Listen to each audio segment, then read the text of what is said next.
Ada beberapa hal yang mau kami sampaikan. Memang benar pelaku bernama Avandi yang telah melakukan unggahan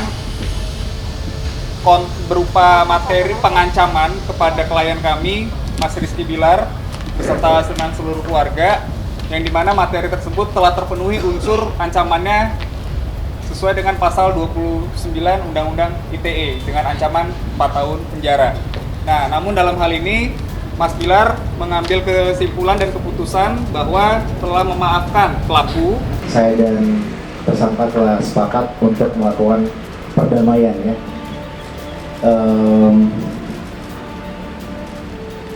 Ketika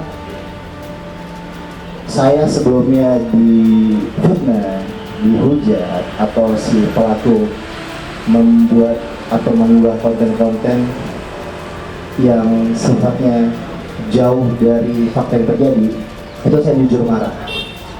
Tapi saya kesal, tapi keluarga menenangkan saya.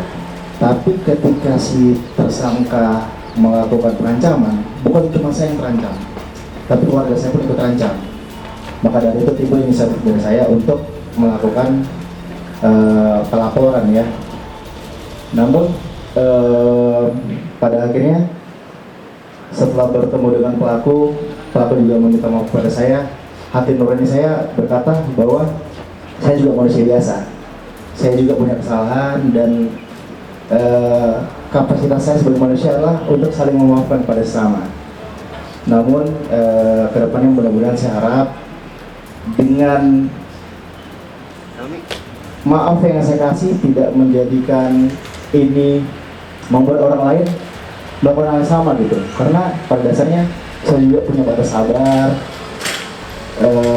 dan intinya kedepannya mudah-mudahan semua orang, tidak hanya saya, juga pelaku bisa belajar untuk sama-sama memperbaiki diri, untuk menjaga lisannya, menjaga tutur katanya. Kami juga sudah mengucapkan apresiasi kepada Mas Bilar, Rizky Bilar, sudah memberikan terobosan restoratif justice. Ini adalah masing-masing kedua belah pihak menjadikan suatu kepastian hukum, suatu rasa keadilan di kedua belah pihak. Maka tentu ini kita hargai apa yang menjadi keputusan Mas Rizky Bilar. Ya, secara resmi memang status dari tersangka Mas Pandi ini sudah resmi cabut. Sudah selesai sampai di sini. Karena perdamaian sudah dilakukan, restoratif justice juga sudah dilaksanakan.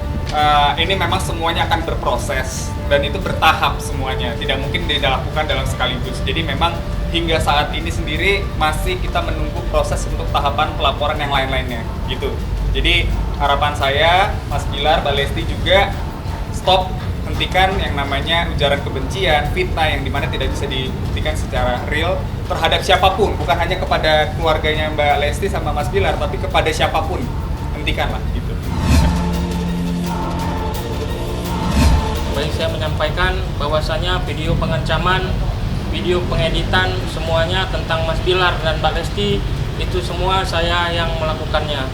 Jadi saya memohon maaf kepada keluarga besar Mas Bilar, Mbak Lesti,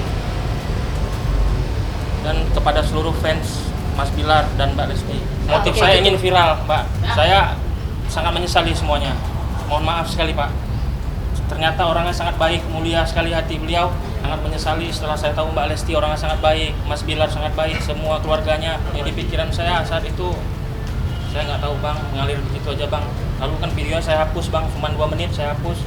Saya buat video minta maaf, tapi di akun saya mati, itu aja Pak.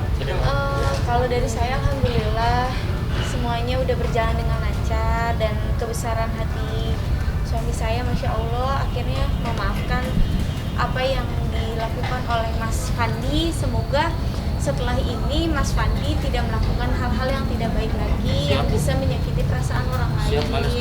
Jangan menggiring opini lagi Mas. Tidak Pak, saya benar-benar mohon maaf dengan Mbak Lesti, dengan Mas Bilar. Semoga makin baik ke depannya. Dan saya ingin mengucapkan sekali lagi kepada Mas Bilar dan keluarga, walaupun saya udah jahatin beliau, tapi beliau memperlakukan saya dengan sangat baik. Di belakang beliau memberi saya makan, memberikan saya biaya untuk saya pulang ke Aceh, dan juga memberikan pakaian yang layak untuk saya pulang ke Aceh. Terima kasih Mas Bilar sekali lagi Mas. Saya sangat menyesali motif. Saya langsung pulang ke Aceh Pak. Udah 2 malam saya di sini Pak. Ya, kita juga manusia ya. Semua manusia pernah yang namanya khilaf, pernah yang namanya salah. Jadi tidak pantas bagi saya untuk menghakimi seseorang. Ketika seseorang itu beretikat baik untuk tidak mengulanginya, untuk menyesali segala perbuatannya. Gitu. Jadi kali ini mungkin saya akan kasih kesempatan buat Mas Pandi untuk memperbaiki diri, dan saya pun juga akan terus berusaha untuk memperbaiki diri. Tapi mudah-mudahan ini bisa menjadi bisa menjadi pengingat juga lah buat kita semua untuk lebih hati-hati lagi dalam menggunakan sosial media, lebih menjaga lisannya, menjaga tutur katanya serta ketikannya. Saya mohon begitu. Saya selalu diajarin sama orang tua saya, sesuatu yang biasa ketika kita baik kepada orang yang baik. Tapi ketika kita baik kepada orang yang tidak baik sama kita, orang yang sudah menzalimi kita, itu baru sesuatu yang istimewa. Misi dari Mas Bilar, Mbak Lesti sendiri kan memang memberikan sedikit efek jera kepada para netizen yang mungkin bukan hanya sekedar menyampaikan di komen ya, tetapi memberikan konten-konten yang dimana konten tersebut akhirnya menguntungkan diri yang membuat konten, yang dimana konten tersebut ternyata kan nggak benar gitu. Terkait dengan suatu perbuatan melawan hukum, tindak pidananya adalah Undang-Undang ITE ya. Maka itu kami juga Polda Metro menghimbau agar bijak menggunakan media sosial, saring dulu sebelum share ya. Tentunya ini menjadi pembelajaran dan edukasi. Saya ucapin terima kasih kepada rekan-rekan media. Selaku perannya di situ ada edukasi, memberi informasi, dan juga bahkan melakukan kontrol sosial. Ya, sekali lagi ini sudah dilakukan proses, dan apa yang ditempuh ini kita hargai. Dan ini menjadi pembelajaran bagi kita seluruhnya.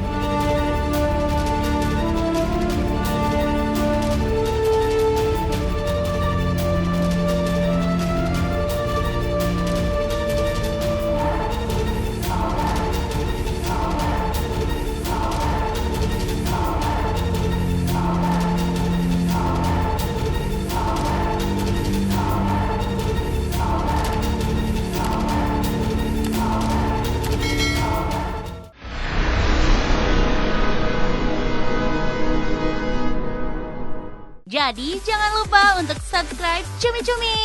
Ditekan ya tombol lonceng merahnya.